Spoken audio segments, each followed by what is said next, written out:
Bonjour, je m'appelle Céline Deveau, je suis la réalisatrice d'un court-métrage d'animation qui s'appelle Le repas dominical et qui parle d'un garçon qui va déjeuner dans sa famille le dimanche et il s'avère que le repas est un peu plus sportif que prévu.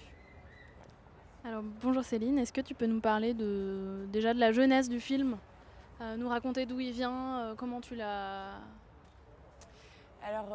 Donc j'ai fait ce film juste après la fin de mes études aux Arts décoratifs de Paris. Et en fait, c'est parti de l'idée d'un truc que j'observais autour de moi et que moi je ressentais aussi, d'un passage un peu soudain à l'âge adulte une fois les études terminées.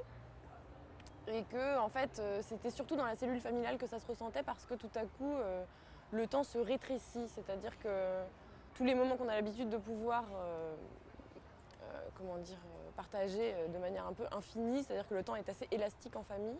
Et tout à coup, c'est restreint à une espèce de cellule temporelle comme ça, très très courte. Et du coup, des rôles se créent, il y a un peu la nécessité d'aller au plus efficace, quoi. Du coup, je trouve que ça donne des dynamiques intéressantes dans les rapports familiaux, et c'est pour ça que j'ai écrit ce film. Du coup, tu as écrit le film avant de commencer à animer ou est-ce que tu avais déjà des idées visuelles? Parce qu'il y a il y a une voix off, du coup on se demande qu'est-ce qui est venu en premier pour une animatrice. Alors, en fait, étant donné que je dessine, du coup, je dessine toujours en écrivant. Mais avant de commencer réellement à fabriquer l'animation, c'est-à-dire à fabriquer ce qui va faire le film au final, j'écris toujours un scénario qui est, on va dire, à 70% le scénario définitif. Une fois que je me mettrai à dessiner, je changerai certaines choses. Mais il me faut une trame narrative très très rigoureuse. Et d'ailleurs, j'ai écrit pendant longtemps, j'ai repris beaucoup de choses parce que j'avais l'impression de ne pas avoir le ton assez juste, ou enfin il y avait des choses qui manquaient. Du coup, au moment où je commence à dessiner, j'ai une trame narrative vraiment très claire. Après, c'est plutôt dans les dialogues que ça va changer, dans le choix des mots. Il y a des scènes qui vont être modifiées, mais dans l'ensemble, c'est écrit avant d'être dessiné. Ouais. Alors Vincent Macaigne, c'est un acteur que nous on a beaucoup vu à Silhouette, donc on a montré des films dans lesquels il jouait, là ces dernières années. Est-ce que lui pareil c'est un acteur que tu avais choisi dès le départ pour faire la voix, ou est-ce que tu avais imaginé plusieurs personnes? Comment ça s'est fait cette rencontre Alors en fait, déjà il y a eu une évolution dans le scénario parce qu'au départ c'était pas une voix off, c'était une comédie musicale. Et puis il s'est avéré que c'était un peu complexe, ça faisait trop d'informations à l'image, tout ça. Du coup j'ai écrit la voix off assez tardivement et je me suis dit, bon, j'ai une voix off qui porte tout un film qui fait une petite quinzaine de minutes, il va falloir que cette voix off soit hors du commun, quoi. Et bon, tout bêtement, quoi. C'est un acteur dont j'aime énormément le travail. Je trouve qu'il donne beaucoup, beaucoup de saveur au travail en général, quoi, dans ses rôles. Et je me suis dit, en plus, c'est-à-dire que juste sa voix, je trouvais ça d'autant plus fort. Du coup, je l'ai contacté un peu à la sauvage, quoi. Je me suis dit, ça y est, il faut voir sa maquette. Moi, j'ai un peu, il a fallu insister, mais du coup, ça a marché, j'étais contente. Cool. Voilà. La musique est faite par Flavien Berger, qui est un peu un jeune musicien montant. Oui. Et du coup, comment s'est passée la collaboration avec lui plus particulièrement? Est-ce qu'il est venu après ou est-ce qu'il était déjà là dès le début du projet? Alors Flavien Berger, c'est un très cher ami depuis longtemps. Et du coup, j'ai toujours collaboré avec lui sur tous mes projets, y compris avec mon court-métrage précédent, Vie et mort de Rasputin.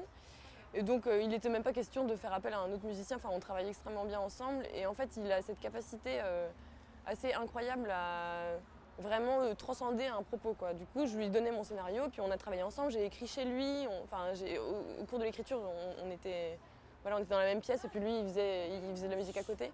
Du coup, tout s'est fait ensemble.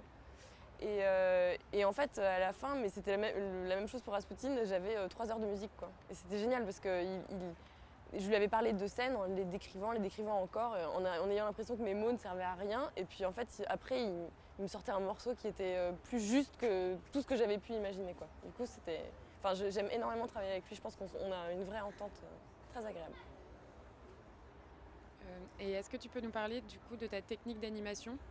Comment tu travailles et comment tu produis le film aussi? C'est la même question. En termes de durée, en termes de producteur, comment est-ce que ton travail se fait? Donc le film est produit par Sacre Bleu Productions, qui est une maison de production qui est spécialisée en animation.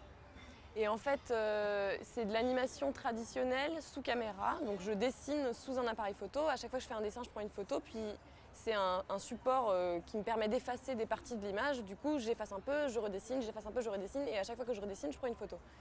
En fait, bon, ça n'a pas l'air comme ça, mais c'est quand même assez rapide.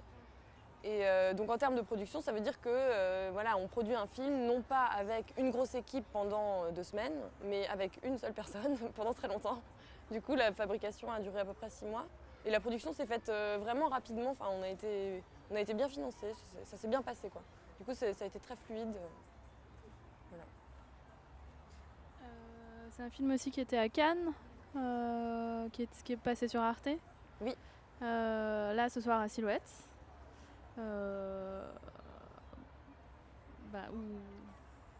Où toi tu vas être dans la suite, quoi. La suite, c'est que l'idée c'est qu'il aille dans le plus de festivals possible. Alors du coup, c'était vraiment une entrée en or, quoi. Enfin, faire sa première à Cannes, ça veut dire que, enfin voilà, c'est vraiment très très luxueux pour un court métrage. Ça signifie que énormément de festivals tout à coup s'intéressent à toi aussi. Mais en fait, l'idée c'est aussi que j'écrive un prochain projet pendant que ce film-là va tourner. Donc, voilà. L'idée c'est d'enchaîner assez rapidement. Okay. Et est-ce que tu peux nous dire un mot sur ce projet ? Alors c'est un projet qui est vraiment en gestation, du coup je ne pourrais pas dire grand chose dessus, mais là j'ai obtenu une résidence à Berlin.